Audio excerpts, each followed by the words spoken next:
आपने आवाज दी थी, या रब मेरी मदद फरमा। अम्मी क्या हुआ था? कहा बेटे शेर आया था, फाड़ के रख दिया था। मुस्कुरा के कहते हैं अम्मी वो कोई जंगल का शेर नहीं, तेरा ही अब्दुल कादिर जीलानी आया था। है ये शान बगदाद वाले की है, ये शान बगदाद वाले की। तमाम जिम्मेदार उलमा तशरीफ फरमा है और हमारे सरों के ताज बैठे। एक बात कहूं, करामत ये इस्तिकामत का अजर होती है।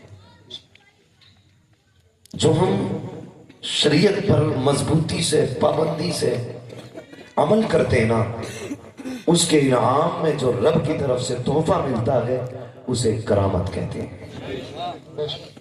हमने पूरी जिंदगी बगदाद वाले की करामतें सुनी और अल्लाह करे सुनते रहें, लेकिन साथ में इस्तिकामत पे भी गौर करना चाहिए था, उनकी जिंदगी को भी देखना चाहिए था। उन्होंने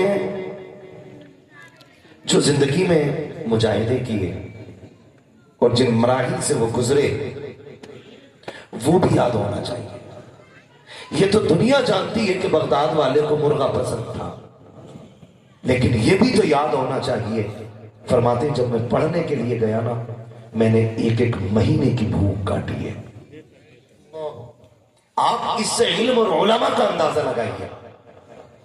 बगदाद वाला कहता मैंने एक एक महीने की भूख काटी, और कहते ये हालत होती थी कि लोग मुझे मुर्दा समझ लेते थे, गुस्ल भी देते, कफन भी पहनाते। का जब जनाजे में लेटा के नमाज की तैयारी होती मैं बिस्मिल्लाह पढ़ के उठ के बैठ जाता था। इन मराहिल से भी बगदाद वाला गुजरा है। हमें सिर्फ मुर्गे याद है, हमें ये याद है कि उनको मुर्गों को जिंदा करना आता है। ये भी तो याद करें। फरमाते हैं कि हम घर से चले थे, माने 40 सिक्के दिए थे, 40 सिक्के। मैं जैगम भाई आज भी यहां के अटक जाता हूं कि जब चले तो मां ने कहा था अब्दुल कादिर झूठ ना बोलना। जो आलम अरवाह में भी वली है, मां के शिकम में भी वली है, और पैदा होने के बाद भी वली ही है, उससे मां कह रही कि झूठ ना बोलना। इसमें क्या राज था? समझ में बात नहीं आती, आंख अटक जाते। फिर खुद थोड़ी बहुत बगदाद की तरफ से रहनुमाई होती है, आवाज आती है पागल सिर्फ अब्दुल कादिर को ना देख, अब्दुल कादिर की मां को भी तो देख। यहां मसला अब्दुल कादिर का नहीं, यहां मसला मां का है, मां का है। अम्मी ने क्या कहा था? अब्दुल कादिर दो भाइयों, बाप ने 80 सिक्के छोड़े, 40 तुम ले जाओ, 40 भाई के लिए छोड़ दो, लेकिन इसको संभाल के लेके जाना, मैं तुम्हारे साथ नहीं आऊंगी। याद रखिएगा मां मां होती है, चाहे अब्दुल कादिर जिलानी की मां क्यों ना हो। कहती है मैं साथ नहीं आऊंगी, मुझे घर की जिम्मेदारियां भी संभालनी है, भाई भी तुम्हारा छोटा है, उसको भी देखना है, ये आप हिफाजत से लेके जाइएगा। मां ने सदरी में रख के सिली। फिर कहा था बेटे झूठ नहीं बोलना, झूठ नहीं बोलना। आपने हाथ में हाथ दिया, हम भी झूठ नहीं बोलेंगे। आए निकले डाकुओं ने लूटा, सबको पता है। बारी सरकारे बगदाद की आई, तुम पे क्या है, तुम पे क्या है?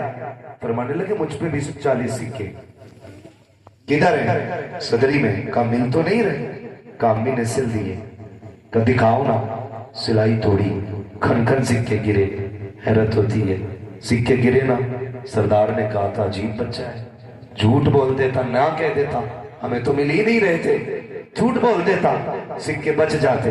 बगदाद वाले ने कहा मैं झूठ बोल के सिक्के तो बचा लेता, लेकिन मां से किया हुआ वादा टूट जाता, मां से किया हुआ वादा टूट जाता। बगदाद वाला कहता है मां की जबान पर 40 तो क्या, ऐसे 1000 सिक्के कुर्बान किए जा सकते हैं। आपसे इतना कहना चाहता हूं, जिस बगदाद वाले की दुनिया 11वीं खा रही है, जिसका सदका खा रही है, जिसके नाम पे हम लोग पल रहे हैं, उसने मां का एहतराम किस कमाल का किया है। आप जरा सोचे तो सही। آج کاغذ کے سکے ہوتے، کاغذ کے پیسے ہوتے ہیں، کل سونے کے پیسے ہوتے تھے۔ ہم سونے کے نہیں، کاغذ کے پیسوں کے لیے ماں باپ چھوڑ دیتے ہیں۔ بغداد والے نے سونے کے سکے چھوڑے ہیں، ماں سے کیا ہوا وعدہ نہیں چھوڑا ہے۔ اور دنیا والوں خیال رکھنا، یاد رکھیے گا، جو ترقیاں، جو برکتیں، جو عظمتیں سجدے اور رکوع اور سجود و قیام سے نہیں ملتی ہے، جو دن و رات کے مجاہدوں سے نہیں ملتی ہے، رب نے ماں کو وہ کمال بخشا ہے کہ جو ترقیاں 12 برس کی عبادت سے نہیں، وہ ماں کی دعاؤں سے خدا عطا فرما دیا۔ نعرہ تکبیر، نعرہ رسالت، علماء اہل سنت، عظمت والدین، عظمت غوث پاک، سبحان۔ ہم کتنے اچھے لوگ ہیں۔ بغداد والا کہتا میری ماں کا وعدہ ٹوٹا، ہم کھانے پہ بیٹھے تھے، یہ سب کا ہم سب کا حال ہے۔ کھانے پہ بیٹھے، اچانک فون کی گھنٹی بجی، سرکاری پلیٹ، اماں کہتے رک بیٹے کھانا کھا جا۔ ماں، پرانے لوگ نے ایک بات کہتے ہیں کہ کبھی آگے کھانا چھوڑ کے نہیں اٹھنا چاہیے۔ یہ بڑے بوڑھوں کی باتیں اور کافی حد تک سچ ہوتی ہیں ان کی باتیں، اس لیے کہ انہوں نے پڑھ کر کے نہیں، انہوں نے دیکھ کر اور سیکھ کر کے کہا ہے۔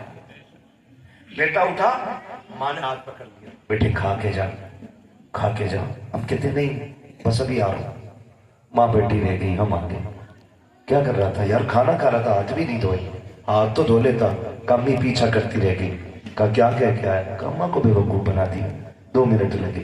نادان، ماں کو بے وقوف نہ کہ، خدا کی قسم کھا کے کہتا ہوں، آج بھی جس بیماری کو مشینیں، چیک اپ اور بڑی بڑی لیبوں میں لے جا کر کے پرکھا اور جانچا جاتا ہے نا، ماں نظر ڈال کے بیٹے کی اس بیماری کو پکڑ لیتی ہے۔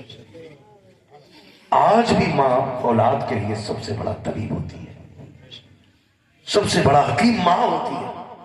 اور سمجھنے کی کوشش کریں، دونوں باتیں آ جائیں گی۔ بہت بڑا نام تاریخ میں سرکار ویسے